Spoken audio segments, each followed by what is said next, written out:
159 positibo berri erregistratu dira igandean Nafarroan eginiko 1737 PCR eta antigeno frogetan. Haurreskolen egoera zuzentzeko proposamena aurkeztuko dio Haurreskolak Euskaraz plataforma gobernuari. Honen aurkezpena egin dute Kondestableen jauregian. Alsasu auzian zigortutako gaztek prensa agerraldian gizartearekin hainbat gogoeta konpartitu dituzte eta ziklo bati bukaera eman. Iruñako udalak 450.000 euro bideratuko ditu aurten krisi egoeran edo infraetxeetan bizi diren familiei alokairua ordaintzen laguntzeko.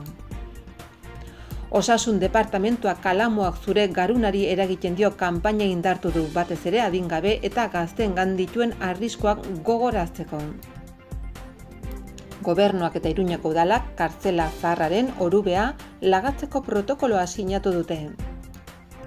Ziriza konseilariak 121 errepidek nazionaleko lehen zatiko lanen plangintzaren berri eman die Olaibar eta Ezkabarteko alkateei.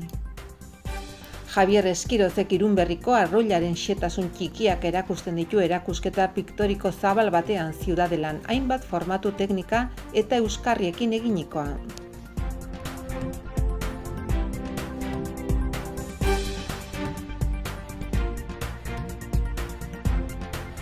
Igandean egunean zehar 1737 PCR eta antigeno frogak egin ziren Nafarroan. Honek ondorioztatu ditu 159 positibo berri. Positibotasun tasa 9,9 kokatzen da une honetan. Asteburuan oiden bezala test gutxiago egiten dira eta itxura batean emaitzak hobeak lortzen dira eta astea aurrera joan ala baieztatzen dira benetazko emaitzak. Oraingo honetan Ermitagain auzoan erregistratu dira 10 positibo berri, jarraian Arrotxapea eta Aranguren 9 kasurekin. Tutera, Buñuel eta bigarren zabalgunea 6 kasurekin.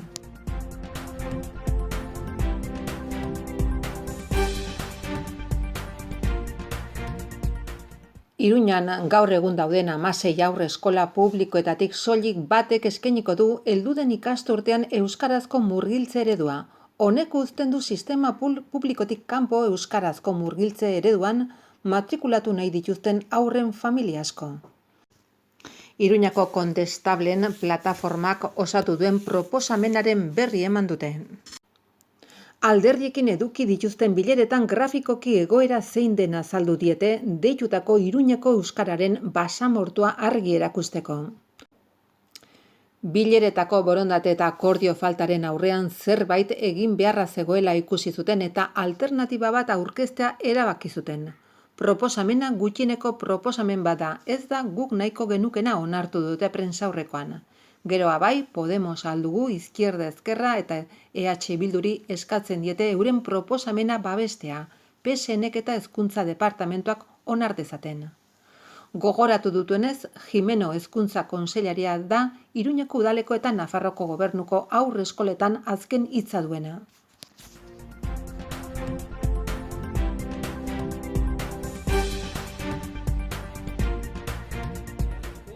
Dagoeneko 4 urte eta 3 hilabete pasatu dira Alsasuko hainbat gaztek 2 guardia zibilekin eta haien bikotekidekin herriko feriegunean Koxka tabernan liskarra izan zutenetik. Gertatutarikoakin lotuta 8 gazte, Oian Arnatz, Iñaki Abad, Jokin Unamuno, Adur Ramirez de Alda, Jonander Kob, Julen Goikoetxea, Aratz Urrizola eta Inara Urkijo auzipetu zituzten. Eta 2 eta 13 urte bitarteko zigorrak ezarri zizkien auzitegi nazionalak. Terrorismoa delitua baztertu bazuen ere, Urkijo izan zen kartzelara joan etzen bakarra. Gaur egun, 5 auzipetu Arnantz, Unamuno, Ramirez de Alda eta Urrizola 3. graduan ari dira zigorra betetzen eta 2 Kob eta Goikoetxea 2. Alsasuko auzian zigortutako gazteak hedabideen aintzinean agertu dira lehenbiziko aldiz Iruñako katakrak liburu dendan.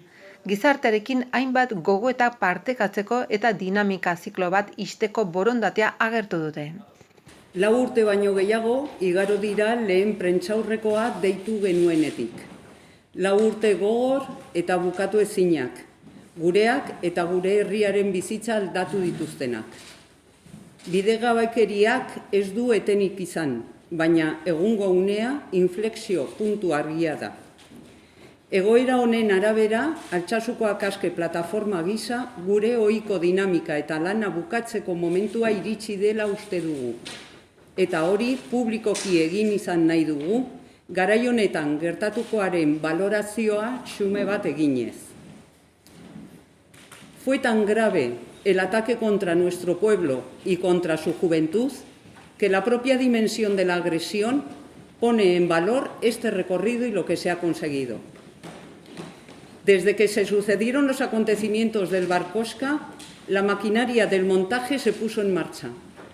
El tuit del entonces presidente de Gobierno Rajoy, el relato de la mayoría de los medios de comunicación, las detenciones y la actuación judicial que sustrajo el caso de su jurisdicción natural. Todo con un único propósito: juzgarlo como terrorismo. Con esta continua criminalización de Altsasu intentaron justificar su operación y, no nos olvidemos, intentaron criminalizar reivindicaciones políticas totalmente legítimas. Ante este ataque, sin embargo, Altsasu se unió como pueblo y se articuló como plataforma bajo el nombre Altsasuko Akaske. Nuestros objetivos siempre han sido los mismos: dinamizar la lucha contra el montaje, denunciar las mentiras y oponerse a la injusticia. También desde el primer momento la solidaridad trascendió y se multiplicó mucho más allá de Altsasu. Ha sido esta solidaridad y el trabajo conjunto el que ha defendido la verdad, con su actuación y con su capacidad de movilización. Si pretendían destrozarnos y dividirnos, lo que han conseguido es unirnos como pueblo más que nunca. Kalbario judiziala hasi zen eta terrorismo kalifikazioa eta 50 urteko zigorra eskatu zuten gazte bakoitzarentzat. Hala ere, Altsasu ez da terrorismo kanpaina, gizarte osora zabaldu zen eta gizarte honek inongo baldintzari gabeko erantzuna eman zion. Euskal Herri osoan eta estatu beste toki batzuetan mobilizazioak eginez. Auzitegi nazionalean fartsa bat izan zen epaiketara iritsi ginen, eta guk genekiena berretsi zuen: Altsasu ez zen terrorismoa eta justizia ez zen helburua. Horren erakusgarri dira baztertutako frogan hitza eta hainbat magistratuk Guardia Zibilarekin zuen lotura. Emaitza aski ezaguna da: epaiketa irabazi, baina epaia galdu genuen.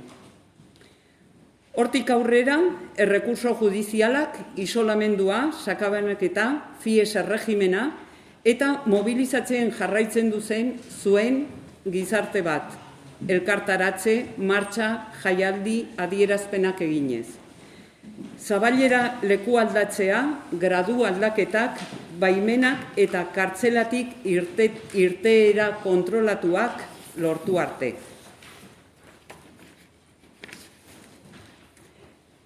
A lo largo de este proceso hemos pagado una factura humana enorme, pero el esfuerzo no ha sido en vano, porque no han impuesto su falso relato, que pretendía negar un nuevo escenario y realidad para atarnos a la excepcionalidad y a la confrontación que persiguen.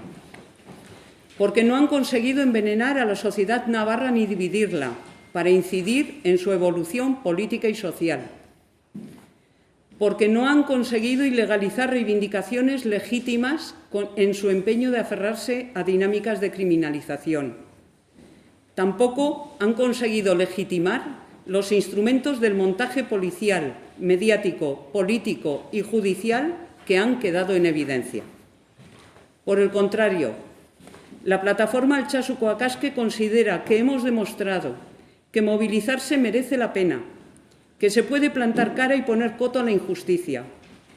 Hemos demostrado el valor del trabajo y la solidaridad para conseguir nuestros objetivos, el valor de la sociedad movilizada como motor de avance y de logros.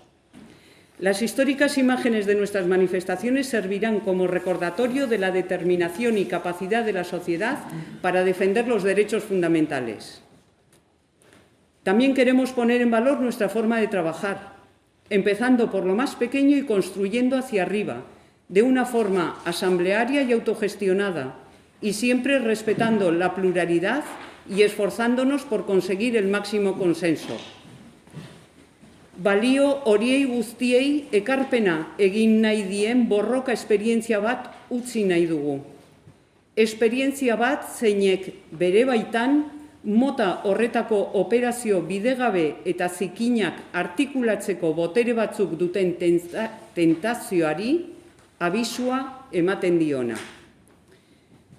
Baina horrek guztiak ez zuen ezertarako balio jendearen lana, laguntza eta elkartasunik gabe. Eskerrik asko guztioi 4 urte hauetan gure ondoan egoteagatik eta guztion eskubideen alde borrokatzeagatik. Denon artean egin dugu elkartasuna balio duelako. Eskerrik asko, Altsasukoak aske. 4 urte baino gehiago behar izan ditugu une honetara iristeko. Gaurkoan, azkenean, gu guztiok eskuratu ditugu erdi askatasuneko egoerari dagozkion espetxe erregimenak. Kalean egon arren ez gaude libre, baina gure hausnarketak zuekin guztiekin partekatzeko unea iritsi dela uste dugu. Nolabait, guri zein gurekin egon direnei egokitu zaigun ziklo hau ixteko. Ezer baino lehen, gogoratu nahi dugu, Jonan eta Julenek gauero itzuli behar izaten dutela espetxea lotara, eta asteburuetan giltzapetuta egon behar izaten dutela. Horregatik, gaur, euren ziegetatik telebistan ikusiko gaituztela jakitun, hemendik animoak eta besarkada bana bidaltzen dizkiegu. Prozesu luzea eta gogorra izan da, korapilo handi hau hasi eta lehen aldiz atxilotu gintuztenetik. Estatuko hainbat kartzela ezagutu ditugu, eta errealitate bidegabeak pairatu, hala nola sakabeanak eta isolamendua edota fies erregimena. Errealitate horiek guztiak, oraindik ere, dozenaka eta dozenaka pertsonek bizi dituzte, beren etxeetatik 100 kilometrotara eta baldintza latzetan. Euskal Herrian eta estatu osoan izan diren 11 muntai politiko, mediatiko, judizial eta polizialetako bat baino ez gara izan. Baina, arrazoiren batengatik beste batzuek gainditu ez dituzten mugak gainditu ditu kasu honek. Muga horiek ez gintuzke gaindituko, leku eta esparru ezberdinetatik jaso dugun babes, konpromiso eta elkartasun ikaragarririk gabe. Mila esker, 4 urte hauetan zehar zuen aletxoa edonon edo nolanahi eskaini diguzuen guztioi. Ez dugu inoiz ahaztuko. Eta ez dugu inoiz behar adina eskertuko. Gaur, hemen egotea modu ezberdinetan interpreta genezake. Badakigu ez genukela inoiz preso egon behar, eta bidegabekeriak bere horretan dirauela. Baina gaur egun, prozesu guztia perspektibarekin aztertuz, lorpen gisa interpretatzen dugu hemen egotea. Horma artetik atera gaituen herri eta jendearen konpromiso, elkartasun eta konpromisoaren lorpena. Altsasuko herritarrek prozesu honetan zehar egindako lana goraipatu dugu bereziki. Izan ere, jaso zituzten gezur eta erasoen aurka altxatu ziren Euskal Herri osoan eta estatuko hainbat tokitan. Bereziki, Katalunian baita ere. Haserrea, kutsatzea lortu zuten etengabeko mobilizazio bihurtuz. Hori guztia ez ditzateke posible izango gure gurasoak biltzen dituen Altsasu gurasoak taldeak eta Altsasukoak aske plataformak egindako ahaleginik gabe. Izan ere, sufrimendua borroka bihurtzen jakin zuten. Amorrua, konpromiso eta haserrea gizartearen zati handi baten justizia eta askatasun nahi. Izugarrizko harrotasuna eta eskerrona sentitzen dugu, inoiz ahaztuko ez duguna. Gure ustez, lan hori izan da jaso dugun elkartasun guztiaren oinarria. Mugak muga guztion artean kalean egotea lortu dugun honetan, duela 4 urte, baino gehiago hasi zen zikloa ixteko garaia iritsi dela uste dugu. Baina ezin ditugu alde batera utzi muntaia honen arduradunak. Guardia Zibilaren eta zenbait komunikabideen arteko lan planifikatua dugu arduradun. Estolderia, kobite, fiskal eta salbuespenezko auzitegiak eta hauteskundei begira. Inposaturiko bertsioa zabaldu eta txalotzen zuten politikariekin harreman estua dituzten komunikabideak hain zuzen ere. Horiek guztiek lagundu dute kasutik haratagoko interesen araberako muntaia eraikitzen. Eta egia gutxi asora izan zaie. Horien guztiei esan nahiko genieke, giltzapetu gaitzaketela, sufriarazi diezaguketela, eta indarrez gaiendu halko direla, baina ezin izango dutela inoiz suntsitu gure espiritu gaztea, gure herria eta bertako herritarrak ere. Horregatik, estatuaren esku egoera bidegabeak bizi dituzten etorkizunean biziko dituzten pertsona guztiei gure elkartasuna adierazten eta haiekin borrokatzen jarraituko dugu. Lortu duten gauza bakarra, elkartu eta gaur, hemen inoiz baino indartsuago egota izan da. Altsasukoak aske eta gora Euskal Gazteria.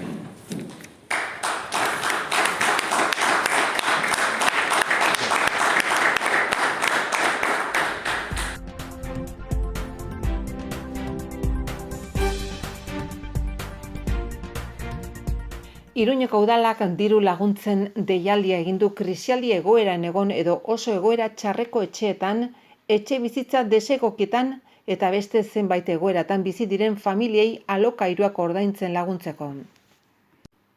Deialdia 4. Nafarroko aldizkari ofizialean urtarrilaren 8koan argitaratua 450.000 euroz hornitua dago. Etxe bizitzaren arloan laguntzeko programak hileroko diru laguntzak ematen ditu merkatu libreko zein babes ofizialeko etxe bizitza baten alokairua ordaintzen laguntzeko. Eskaerak urte osoan zehar egin daitezke auzo unitateen bitartez. Diru laguntzen helburua da aldi baterako erantzun ematea etxe bizitza arloan premia handia eduki eta egoera sozioekonomiko zein familiar kaskarretan Iruñan bizi diren familiei. Diru laguntzen bidez, familien baliabideak osatu nahi dira alokairu osoaren ordainketari aurre egiteari begira. Horrela, diruz laguntzen die alokairu hain batean ordain dezaten etxe bizitza bat eskuratzeko edo mantentzeko zailtasuna dituzten eta krisi sozioekonomikoko egoeran dauden famili unitatei, infraetxeetan edo etxe bizitza desegoki batean bizi direnei edo aterpe premia dutenendako udaletxe bizitzetan gehieneko epea 3 urte agortu dutenei. Deialdian parte hartzen duten familiek gizarte eta hezkuntza proiektu zabalago batean sartzeko konpromiso hartu dute, etxe bizitza bat bere kabuz eskuratu eta mantentzeko gaitasuna eta autonomia lor dezaten gutxienez 6 hilabete eta gehienez 2 urteko epean. Hortaz bilatu nahi da bertan parte hartzen duten familien egoera hobetzea etxe bizitzari dagokionez eta ez laguntza ekonomiko hutsa ematea. Famili unitate onuradunek jaso beharreko zenbatekoak familiaren azken 6 hilabetetako per capita diru sarreren arabera kalkulatuko dira. Laguntzak baldintzak betetzen dituzten eskabideak aurkeztu ahala emanen dira, baina lehentasuna adingabeak dituzten familiek izanen dute. Gehienez ere laguntzek etxe bizitzaren hileko alokairuaren 170%ko joko dute eta gutxienezaren 150%, hori guztia familien per capita diru sarreren arabera.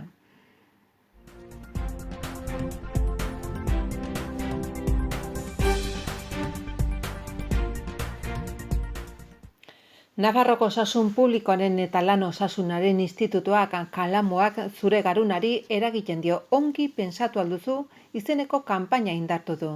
Sustantzia horren jolas konsumoren normalizazioari buruzko gogeta sustatzea du berriro eta batez ere adingabeen eta gazteen osasunean dituen arriskoak gogorazten ditu. Gainera, koronavirusak eragindako pandemiaren egungo egoeran, Nafarroko Osasun Publikoaren eta Lan Osasunaren Institutuak gogorazten du porruak partekatzea edo taldean maskara gabe erretzea bezalako ekintzek prebentzio murrizten dutela koronavirusaren aurrean. Kalamuak, marihuanak eta haren deribatuek persona bakoitzarengan eragiten dituzten ondorioak faktore hauen araberakoak dira. Konsumoren maiztasuna eta kantitatea, norberaren jarrera, pisua edo adina. Hori dela eta adingabengana eta gaztengana iristea bereziki pentsatuta kanpaina hori indartu da datorren astelenean, horretarako irrati iragarkiak eta mezuak emango ditu sare sozialetan. Kanpaina 2019an hasi zen eta drogei eta adizioei buruzko 3. prebentzio planaren ekintzen barruan kokatzen da. Nabarmendu duenez, naiz eta kalamua, marihuana eta beste deribatu batzuk naturaltzat identifika daitezkeen eta askotan ez arriskutsutzat eragin kaltegarriak dituzten garunean, bai eta osasunerako beste arrisku batzuk ere.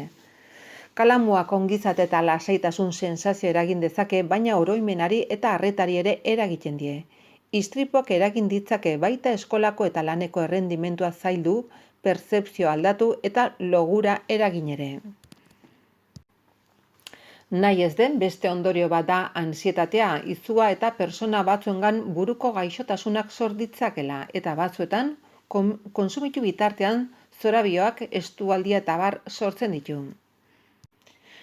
Gainera kontuan izan behar da kalamoa eta beste droga batzuk nahasteak arriskuak areagotzen dituela. Tabakoarekin erretzen bada, tabakoak dituen arriskuak ere hartu behar dira kontuan, minbiziak, biriketako gaixotasunak eta gaixotasun baskularrak.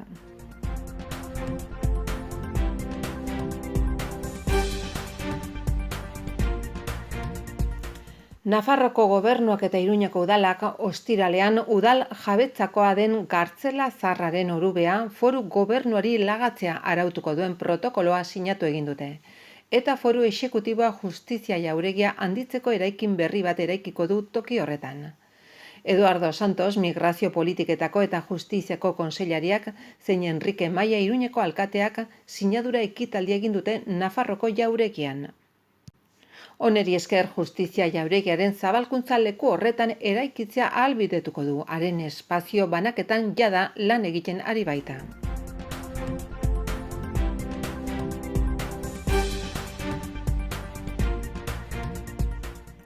Lurralde kohetsiorako kontseilaria Bernardo Zirizak bilera izan du Olaibarko alkate Mari Carmen Lizoanekin eta Ezkabarteko alkate Pedro Mari Lezaunekin.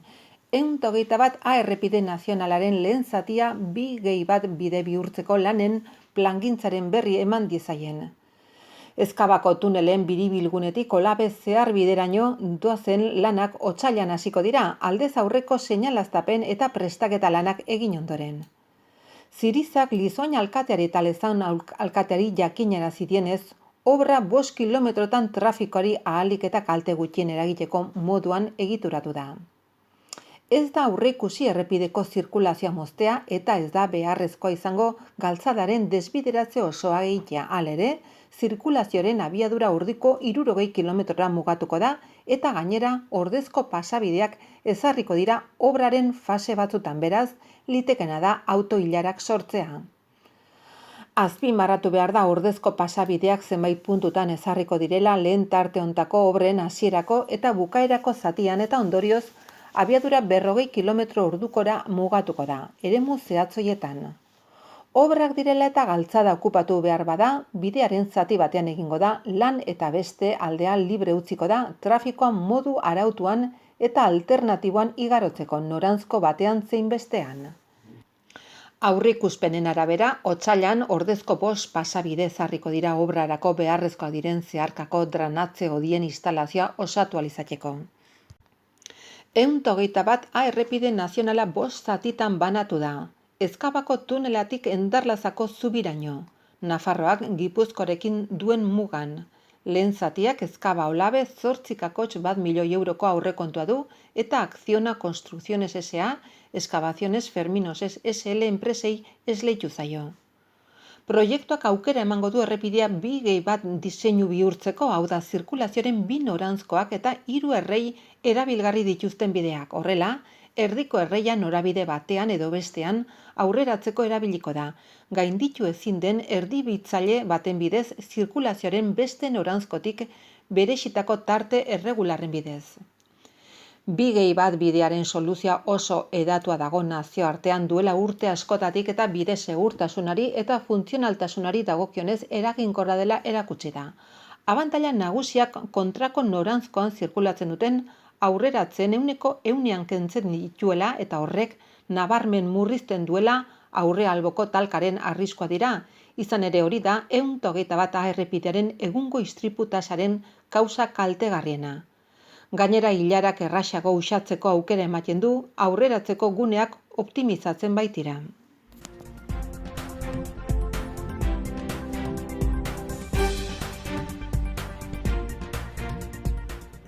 Mila 1982an Bolborategian erakusketa egin ondoren Javier Esquiroz Ziudadelan da berriz ere, Irunberriko arroilaren formak erakusketarekin. Bertan arroilaren xehetasunak azalaratzen ditu, ibaiaren ibilguaren ondoan sortzen diren barrunben bidez. Azken urteetako 157 lan adierazgarri aurkeztu ditu. Mistoen eraikinean ikusgai egonen da martxoren 10 arte, Jorge Urdanoz kultura eta berdintasuneko alorreko zuzendariak eta artista berak prentsaurrekoan azaldu dutenez. Bisita ordutegia honako hau da, asteartetik larunbatera 11 aterritatik ordu bat aterritara, eta arratsaldeko 6:00 8:30 igandetan berriz 11:30 1:30.